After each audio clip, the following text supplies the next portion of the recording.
Hello guys, আজকে আমি আপনাদেরকে দেখাবো আপনারা এরকম ছবি থেকে এরকম ছবি বানাবেন কিভাবে।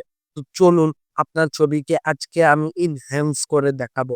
তো কিভাবে করতে হয় সেটা যদি না জানেন পুরা ভিডিওটা দেখুন। কারণ পুরা ভিডিও না দেখলে আপনারা বুঝবেন না আমি কখন কি করেছি অথবা কি বলেছি, কিভাবে সেটআপ করেছি।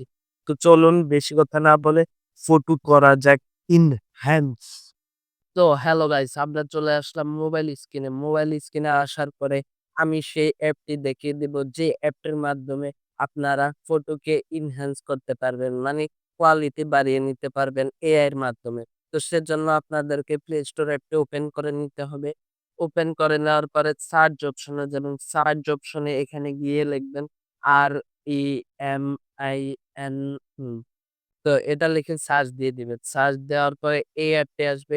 এই অ্যাপটি আপনারা ইনস্টল করে নিবেন। ইনস্টল করার পরে কি করতে হয় এটা আপনারা জানেন, ওপেন এ ক্লিক করতে হয়। সেজন্য ওপেন করে নিবেন।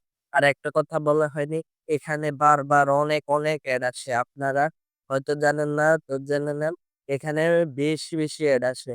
কিন্তু প্রো কিনলে আপনারা এই অ্যাপের প্রো কিনলে আপনাদের ওই অ্যাডটা আসবে না। এই যে দেখুন, বলতে এড চলে এসেছে। কিছু করার নাই।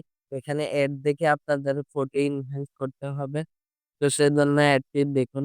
তো আপনাদের এড দেখা শেষ হলে আপনারা একটি ফটো সিলেক্ট করে দিবেন। আপনাদের গ্যালারির মধ্যে যত ফটো আছে এখানে চলে আসবে। তো যেমন আমি এই ফটোটা সিলেক্ট করে নিলাম। এখানে লেখা রয়েছে এনহান্স ওয়াচ অ্যান্ড এড। এখানে আপনারা ক্লিক করবেন। এখানে ক্লিক করার পরে আপনাদের সামনে ২ টা এড আসবে।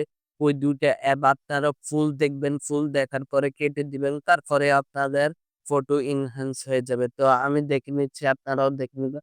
তো আপনারা এটি দেখে নেওয়ার পরে ফটোটা চলে আসবে। মানে এনহান্স হয়ে গেছে ফটোটা। ওয়াও! Very beautiful. কিন্তু ঝামেলা একটাই, এখানে বেশি এড থাকে। এই এডটা দেখলে আপনার ফটো এরকম হয়ে যাবে। আপনারা দেখতে পাচ্ছেন কত কোয়ালিটি বেড়ে গেছে, কত সুন্দর হয়ে গেছে। পিছনের ব্যাকগ্রাউন্ডটা সুন্দর হয়ে গেছে। তো গাইস, কেমন লাগলো ভিডিওটি অবশ্যই কমেন্টে জানাবেন। যদি ভালো লেগে থাকে লাইক এবং শেয়ার করে দিবেন এবং চ্যানেলটি সাবস্ক্রাইব করে দিবেন।